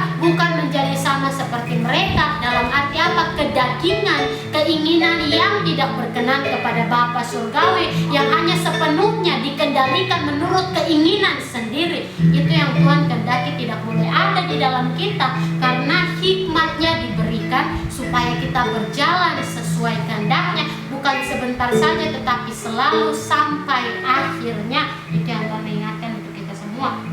Berfirmanlah Allah, lihatlah aku memberikan kepadamu segala tumbuh-tumbuhan yang berbiji di seluruh bumi dan segala pohon-pohonan yang buahnya berbiji, itulah akan menjadi makananmu. Tetapi kepada segala binatang di bumi dan segala burung di udara dan segala yang merayap di bumi yang bernyawa, kuberikan segala tumbuh-tumbuhan hidup hijau, tumbuh-tumbuhan hijau menjadi makanannya.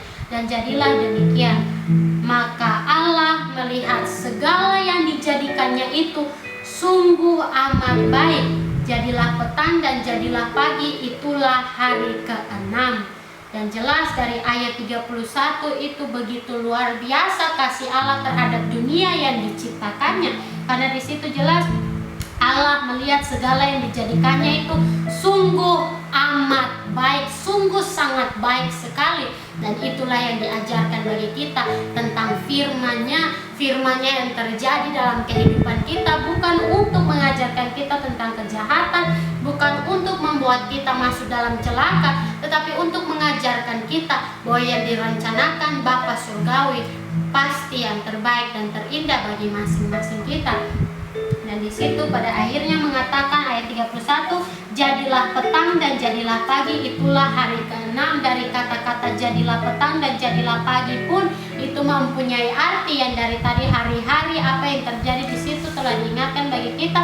Jadilah petang dan jadilah pagi. Petang setelah itu malam, pagi setelah itu siang. Apa yang dinyatakan di dalam ayat 4 dan ayat 5 dari pasal 1 hari ini mengajarkan Allah melihat bahwa terang itu baik, lalu dipisahkannyalah terang itu dari gelap, dan Allah menamai terang itu siang dan gelap itu malam. Apa yang diajarkan dari jadilah petang dan jadilah pagi ini, yaitu tentang kehidupan kita, waktu yang berlalu detik demi detik. Petang menanti malam datang, setelah itu pagi menanti siang datang, lalu berulang lagi. Tetapi yang Tuhan kehendaki untuk mengingatkan bagi kita saat ini, bahwa waktu ini hanya sedikit saja. Waktu ini akan berlalu, tidak akan sama berulang-ulang sampai selamanya, tapi akan berhenti sesuai dengan yang ditetapkannya, dan bukan berhenti secara sembarangan, secara kesalahan error saja, tidak. Tetapi waktu itu berhenti saat Tuhan Yesus datang kembali ke dunia untuk yang kedua kali. Waktu apa? Waktu untuk mengerjakan keselamatan sudah selesai. Maka itulah yang dikehendaki bagi kita masing-masing, adalah kehidupan kita pun dipandang oleh Bapa Surgawi baik, berkenan kepadanya, menyenangkan hatinya, agar kita dari banyaknya yang dipanggil dianggap layak, bahkan diakui layak oleh Bapa Surgawi dalam Yesus Kristus untuk diselamatkan, karena tetap tulus taat setia hidup dan melakukan firman-Nya sampai pada akhirnya. Jadilah petang dan jadilah pagi, itulah hari ke-6. Demikianlah diselesaikan langit dan bumi dan segala isinya. Ketika Allah pada hari ke-7 telah menyelesaikan pekerjaan yang dibuatnya itu, berhentilah Ia pada hari ke-7 dari segala pekerjaan yang telah dibuatnya itu. Diingatkan dengan jelas bahwa segala pekerjaan yang telah dibuatnya itu oleh kuasanya, oleh kehendaknya, oleh firman-Nya, itulah pekerjaan tangannya. Begitupun dalam kehidupan masing-masing kita, pergumulan yang terjadi bukan berarti Tuhan tidak peduli, tetapi Allah sedang bekerja, melakukan apa yang dikehendakinya, apa yang ditetapkannya, pasti yang terbaik. Lalu Allah memberkati hari ke-7 itu dan menguduskannya, karena pada hari itulah Ia berhenti dari segala pekerjaan penciptaan yang telah dibuatnya itu. Begitu luar biasa mengajarkan bagi kita firman Allah adalah ya dan amin. Tapi bukan ikut maunya kita, ikut kehendaknya selalu, tetap tidak pernah berubah, karena Ia Allah yang maha kuasa dan setia di dalam setiap janjinya. Demikianlah riwayat langit dan bumi pada waktu diciptakan. Ketika Tuhan menjadikan bumi dan langit, belum ada semak apapun di bumi, belum timbul tumbuh-tumbuhan apapun di padang, sebab Tuhan Allah belum menurunkan hujan ke bumi, dan belum ada orang untuk mengusahakan tanah itu. tetapi ada kabut naik ke atas dari bumi dan membasahi seluruh permukaan bumi itu. Ketika itulah Tuhan Allah membentuk manusia itu dari debu tanah dan mengembuskan nafas hidup ke dalam hidungnya. Demikianlah manusia itu menjadi makhluk yang hidup, yang mengajarkan bagi kita. Sebelum Tuhan membentuk manusia itu dari debu dan tanah, belum ada semut apapun di bumi, belum timbul tumbuh-tumbuhan apapun di padang. Sebab Tuhan Allah belum menurunkan hujan ke bumi. Yang mengajarkan kita kembali dari ayat 1 tentang terang yang dinyatakan bagi kita. Itulah yang Tuhan Yesus pun ajarkan, bahwa terang itu harus ada di dalam kita. Karena itulah yang difirmankannya di dalam Matius pasal 5 di dalam ayat 16. Tetapi di dalam ayat 16 itu menjadi peringatan dan perintah. Demikianlah hendaknya terangmu bercahaya di depan orang, supaya mereka melihat perbuatanmu yang baik dan memuliakan Bapamu yang di sorga. Mengajarkan bagi kita tentang Yeremia yang dipanggil dan diutus pun, tentang saat kita dipanggil, Tuhan sudah menyiapkan ladang pelayanan kita. Dengan cara bagaimana kita tidak mungkin tahu saat ini, tetapi dengan berlalunya waktu Tuhan yang akan membukakan satu demi satu, itu sesuai kehendak Tuhan. Tetapi mengajarkan kepada kita masing-masing kembali, apakah kita siap untuk melayaninya? Apakah kita siap untuk benar-benar memancarkan terang kita seperti teladan Yesus Kristus telah terjadi? Itulah yang dikehendaki Bapa Surgawi bagi kita masing-masing. Demikianlah manusia itu menjadi makhluk yang hidup. Tetapi sama pun dengan ayat 7 ini, demikianlah kita menjadi manusia baru saat kita meninggalkan yang lama dan maju ke depan untuk melakukan kehendak Bapa di surga. Dan dalam perikop selanjutnya, manusia dan Taman Eden. Selanjutnya Tuhan Allah membuat taman di Eden di sebelah timur. Disitulah ditempatkannya manusia yang dibentuknya itu. Lalu Tuhan Allah menumbuhkan berbagai-bagai pohon dari bumi yang menarik dan yang baik untuk dimakan buahnya, dan pohon kehidupan di tengah-tengah taman itu, serta pohon pengetahuan tentang yang baik dan yang jahat. Ada suatu sungai mengalir dari Eden untuk membasahi taman itu, dan dari situ sungai itu terbagi menjadi 4 cabang, dan itu mengatakan tentang nama-nama sungai-sungai itu yang mengalir dari Eden. Dan di situ mengatakan tentang satu sungai, ada suatu sungai mengalir dari Eden untuk membasahi taman itu, dan dari situ sungai itu terbagi menjadi 4 cabang, yang mengajarkan bagi kita. Demikian pun Yesus Kristus, yang dimana dari satu sungai itu satu saja mengalir menjadi cabang-cabang untuk menjadi firman-Nya bagi kita, untuk menjadi penyiraman kuasa nutrisi surgawi dalam makanan rohani yang menjadi berkat bagi kita. Tuhan Allah mengambil manusia itu dan menempatkannya dalam Taman Eden untuk mengusahakan dan memelihara taman itu, seperti yang diingatkan bagi kita tadi dalam ayat 4 sampai ayat 7 dalam pasal 2, yang mengajarkan di mana Tuhan yang siapkan tempat pelayanan kita, di mana kita melakukan sesuai kehendak-Nya apa yang telah ditetapkannya untuk menjadi tugas tanggung jawab kita. Lalu Tuhan Allah memberi perintah ini kepada manusia. Semua pohon dalam taman ini boleh kau makan buahnya dengan bebas, tetapi pohon pengetahuan tentang yang baik dan yang jahat itu janganlah kau makan buahnya, sebab pada hari engkau memakannya pastilah engkau mati. Dan itu menjadi perintah Tuhan bagi manusia ini, perintah yang bisa dibilang perintah pertama, yang mengingatkan semua pohon dalam taman ini boleh kau makan, tetapi ingat pohon pengetahuan tentang yang baik dan yang jahat itu janganlah kau makan buahnya, sebab pada hari engkau memakannya pastilah engkau mati. Tuhan Allah berfirman, tidak baik kalau manusia itu seorang diri saja. Aku akan menjadikan penolong baginya yang sepadan dengan dia. Apa yang diajarkan dari ayat 16 sampai ayat 18 ini tentang perintah yang Tuhan Yesus pun telah berikan bagi kita di dalam firman-Nya. Dan setelah diberikan firman itu, yang dikehendakinya adalah kita melakukannya. Tetapi ingat, Tuhan bukan menunggu dengan kejam bahwa kita hidup dalam kesusahan terus-menerus, tertindas terus-menerus sampai jatuh tergeletak. Tapi seperti yang terjadi setelah Tuhan memberikan perintahnya, Tuhan merencanakan untuk kebaikan manusia ini. Dan itu pun yang terjadi dalam kehidupan kita. Saat Tuhan memberikan firman-Nya bagi kita, yang Tuhan kehendaki adalah kita percaya kepadanya, berharap kepadanya, tanpa mengeluh, tanpa bersungut, tanpa berpikir tidak akan terjadi apa-apa, tapi berharap bahwa rencana Tuhan pasti yang terbaik, dengan percaya sekalipun tidak melihat. Karena itu pun yang diajarkan di dalam tadi yang diingatkan bagi kita, Roma pasal 8 yang jelas mengatakan tentang tentang hal demikian. Roma pasal 8 di dalam ayat 28 menyatakan, kita tahu sekarang bahwa Allah turut bekerja dalam segala sesuatu untuk mendatangkan kebaikan bagi mereka yang mengasihi Dia, yaitu bagi mereka yang terpanggil sesuai dengan rencana Allah. Dan ayat selanjutnya, lalu Tuhan Allah membentuk dari tanah segala binatang hutan dan segala burung di udara, dibawanya lah semuanya kepada manusia itu untuk melihat bagaimana ia menamainya. Dan seperti nama yang diberikan manusia itu kepada tiap-tiap makhluk yang hidup, demikianlah nanti nama makhluk itu. Dan di situ mengajarkan bagi kita pun bukan tentang menamai hewan-hewan lagi, tetapi dalam kehidupan kita masing-masing, apakah yang akan kita lakukan jika kita bersandar menurut pengertian sendiri, tapi dengan pengizinan Bapa, itulah yang akan melancarkan pergumulan yang terjadi dengan kita berjalan menurut yang dikehendakinya. Itu yang Tuhan mengingatkan untuk kita semua. Manusia itu memberi nama kepada segala ternak, kepada burung-burung di udara, dan kepada segala binatang hutan. Tetapi baginya sendiri ia tidak menjumpai penolong yang sepadan dengan dia. Lalu Tuhan Allah membuat manusia itu tidur nyenyak. Ketika ia tidur, Tuhan Allah mengambil salah satu rusuk daripadanya, lalu menutup tempat itu dengan daging. Dan dari rusuk yang diambil Tuhan Allah dari manusia itu, dibangunnyalah seorang perempuan, lalu dibawanya kepada manusia itu. Lalu berkatalah manusia itu, inilah dia, tulang dari tulangku dan daging dari dagingku. Ia akan dinamai perempuan sebab ia diambil dari laki-laki.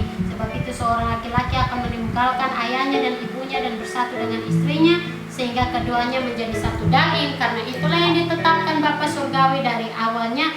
Tetapi yang diingatkan bagi kita dalam ayat-ayat ini yang dinyatakan tentang apa yang terjadi untuk manusia yang diciptakan oleh Allah ini. Tetapi di situ yang seperti tertulis dalam ayat 20, ayat akhir daripada ayat 20, tetapi baginya sendiri ia tidak menjumpai penolong yang sepadan dengan dia.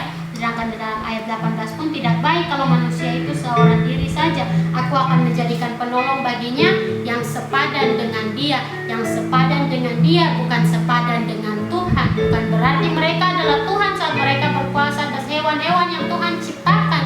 Dan itu yang diajarkan bagi kita, bahwa bukan dengan kuat hebatnya kita, tapi oleh karena kasih Allah, oleh karena apa yang ditetapkan Allah menjadi tanggung jawab kita, dipercayakannya bagi masing-masing kita dalam kehidupan kita sendiri. Itu yang Tuhan mengingatkan.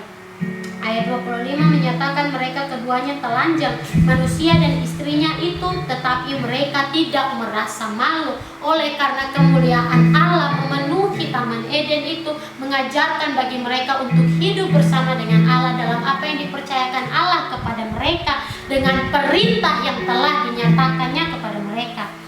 Tapi apa yang terjadi selanjutnya?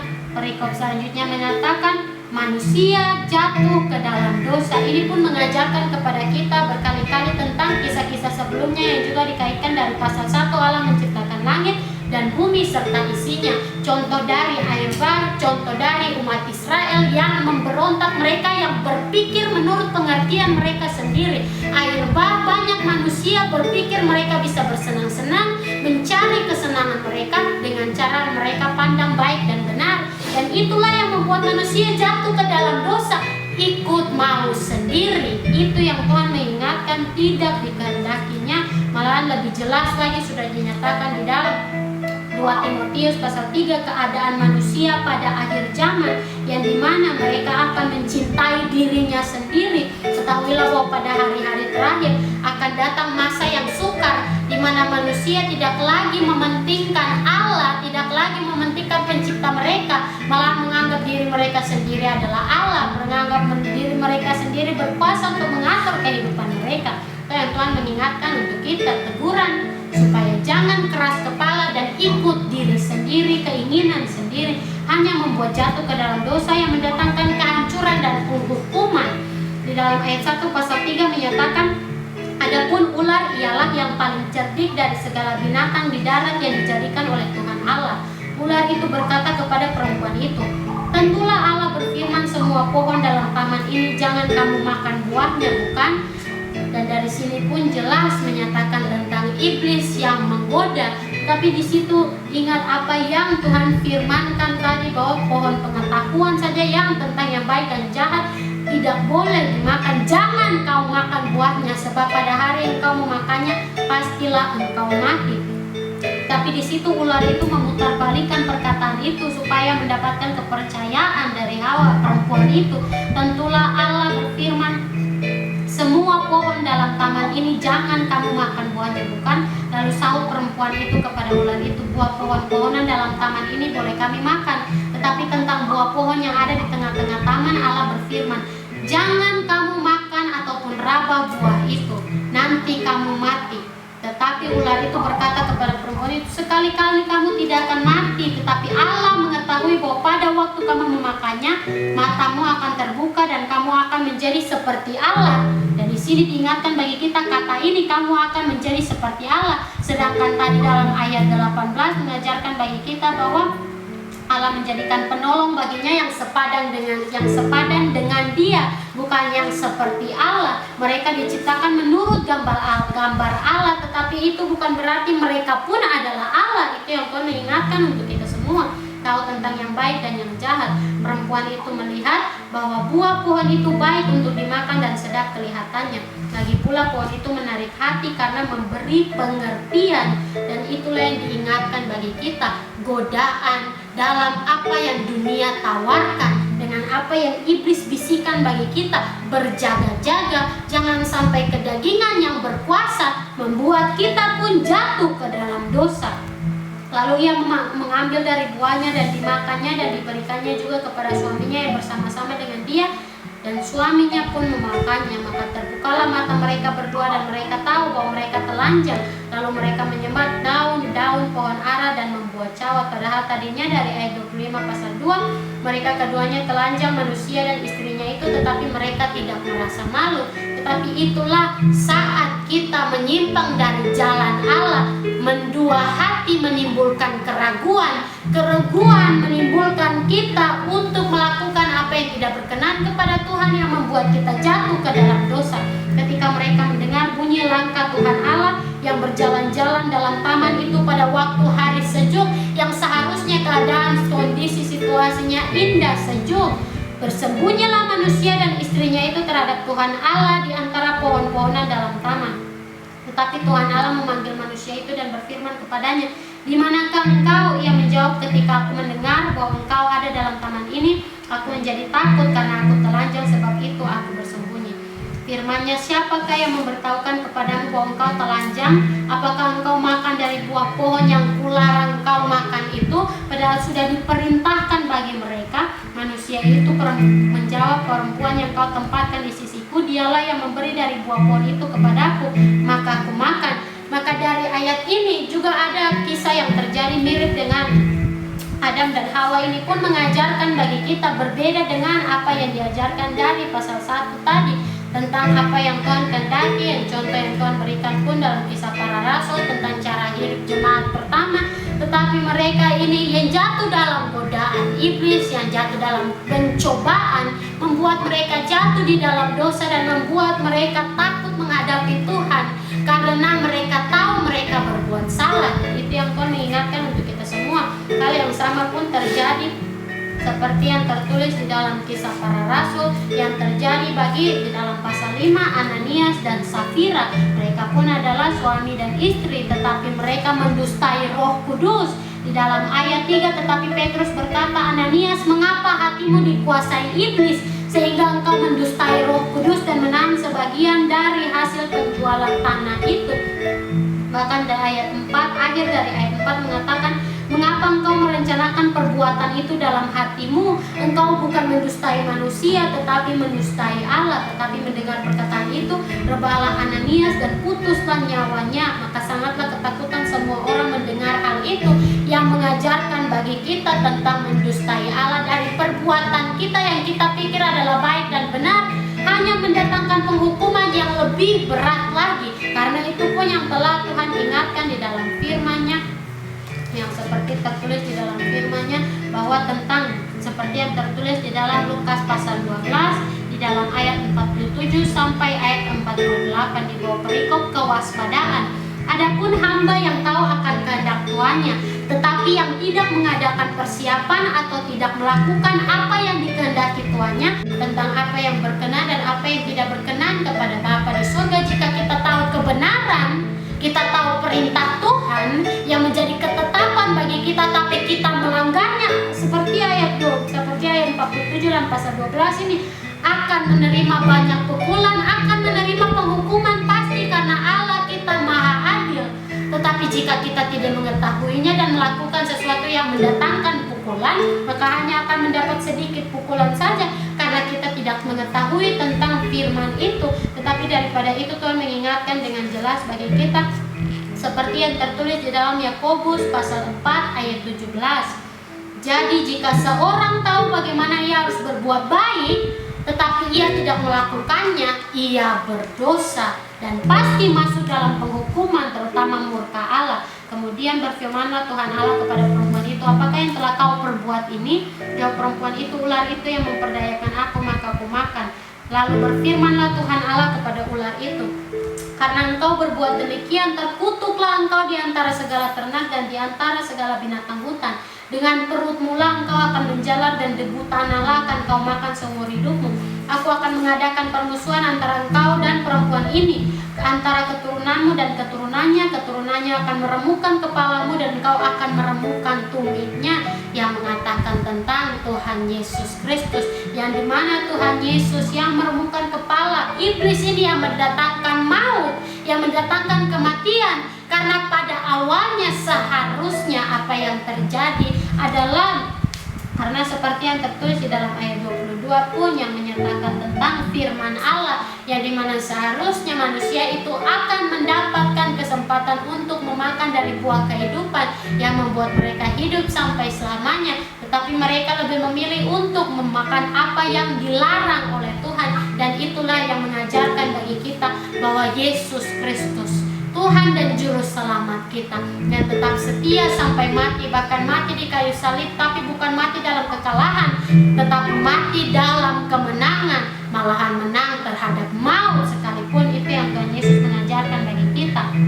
Firman-Nya kepada perempuan itu tentang apa yang akan terjadi, susah payahmu waktu mengandung akan kubuat sangat banyak, dengan kesakitan engkau akan melahirkan anakmu, namun engkau akan berakhir kepada suamimu dan ia akan berkuasa atasmu. Namun ternyata dari apa yang terjadi dalam ayat 16, firman Allah kepada perempuan itu bukan sekedar hal itu saja, tetapi dari itu pun menjadi peringatan bagi kita. Karena seperti yang Tuhan Yesus ingatkan, bahwa itu pun menjadi contoh di dalam firman-Nya, bahwa apa yang akan terjadi saat Tuhan pergi, duka cita yang mendahului kemenangan, seperti yang tertulis di dalam Yohanes pasal 16, di bawah perikop duka cita yang mendahului kemenangan di dalam ayat 21.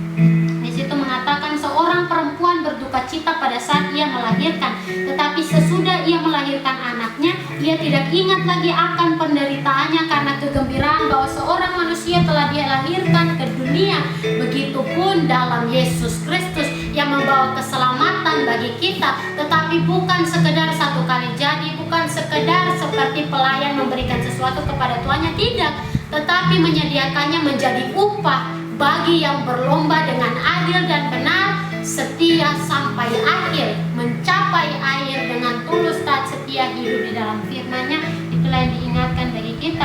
Lalu firman-Nya kepada manusia itu, karena engkau mendengarkan perkataan istrimu dan memakan dari buah pohon yang telah kuperintahkan kepadamu, jangan makan daripadanya, maka terkutuklah tanah, karena engkau dengan bersusah payah engkau akan mencari rezekimu dari tanah seumur hidupmu. Semak duri dan rumput duri akan dihasilkannya bagimu, dan tumbuh-tumbuhan di padang akan menjadi makananmu. Semak duri dan rumput duri ini mengingatkan kita kembali tentang apa yang Tuhan Yesus ajarkan tentang perumpamaan tentang seorang penabur, di mana di situ pun dinyatakan umpama tentang tanah yang berbatu-batu, tanah di pinggir jalan, tanah yang bersemak duri. Tetapi pada akhirnya benih yang telah ditaruh di situ tidak bertumbuh, walaupun bertumbuh tapi tidak akan menghasilkan buah, karena sepanjang jalan pertumbuhannya tidak baik-baik saja, ada berbelok ke sana ke sini, ada tertusuk oleh hal-hal kekhawatiran duniawi. Padahal yang Bapa ajarkan bagi kita bahwa ialah Allah yang berkuasa, Allah yang kaya akan segala sesuatu jadi sesuai kehendaknya, maka tidak perlu takut, tidak usah khawatir. Seperti yang Musa ingatkan, jangan takut, berdiam diri dan nantikanlah Tuhanlah yang berperang untuk kamu. Itu yang kami ingatkan untuk kita semua. Dan di situ selanjutnya pun di dalam ayat 19 menjadi penting bagi kita pun, dengan berpeluh engkau akan mencari makananmu sampai engkau kembali lagi menjadi tanah, karena dari situlah engkau diambil, sebab engkau debu dan engkau akan kembali menjadi debu. Ingat bahwa tubuh fisik kita tidak akan selamanya, akan kembali menjadi debu, karena dari situlah kita berasal. Tetapi itu pun menjadi peringatan bagi kita supaya saat hidup saat ini yang masih Tuhan izinkan bagi kita masing-masing, kerjakanlah keselamatan, agar hendaklah hidup kita bukan sia-sia begitu saja, yang akhirnya hanya berakhir dalam kebinasaan, tetapi dalam keselamatan. Itu yang Tuhan mau bagi masing-masing kita. Dan selanjutnya manusia itu memberi nama Hawa kepada istrinya, sebab dialah yang menjadi ibu semua yang hidup. Dan Tuhan Allah membuat pakaian dari kulit binatang untuk manusia dan untuk istrinya itu, lalu mengenakannya kepada mereka.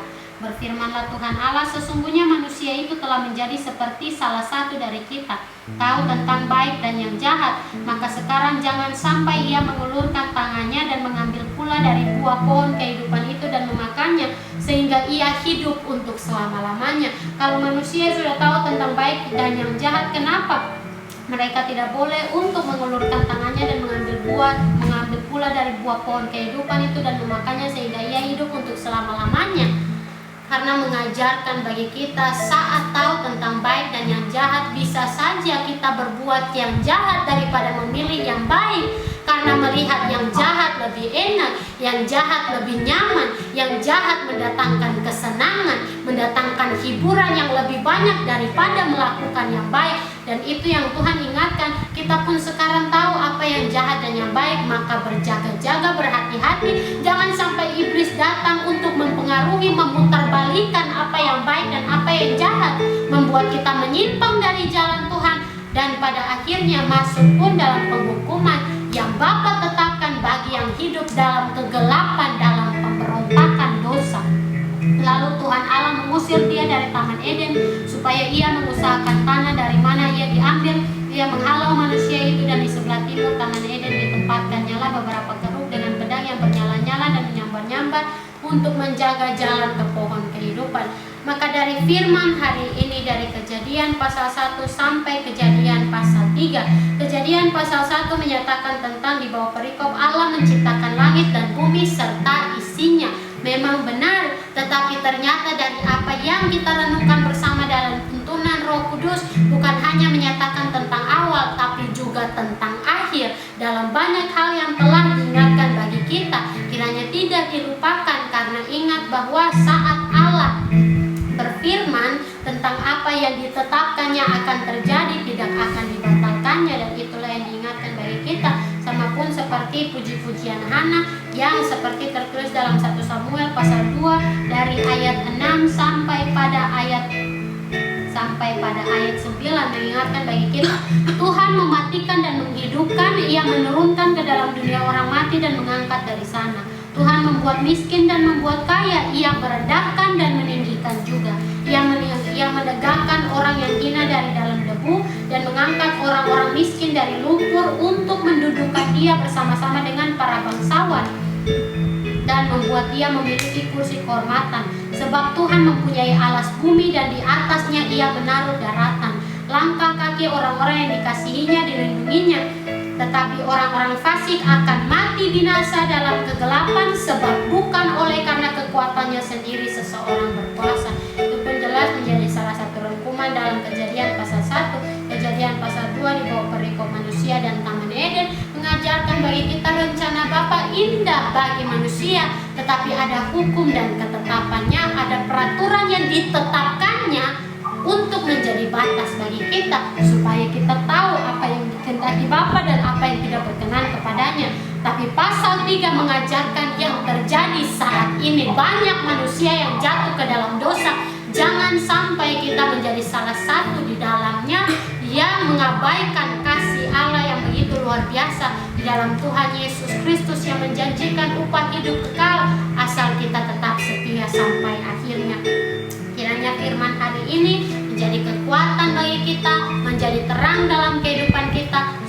kita berjalan dari awal sampai akhir. Dalam pergumulan yang terjadi, kehidupan kita pribadi pun tetap berjalan sesuai dengan yang Bapa Surgawi kehendaki.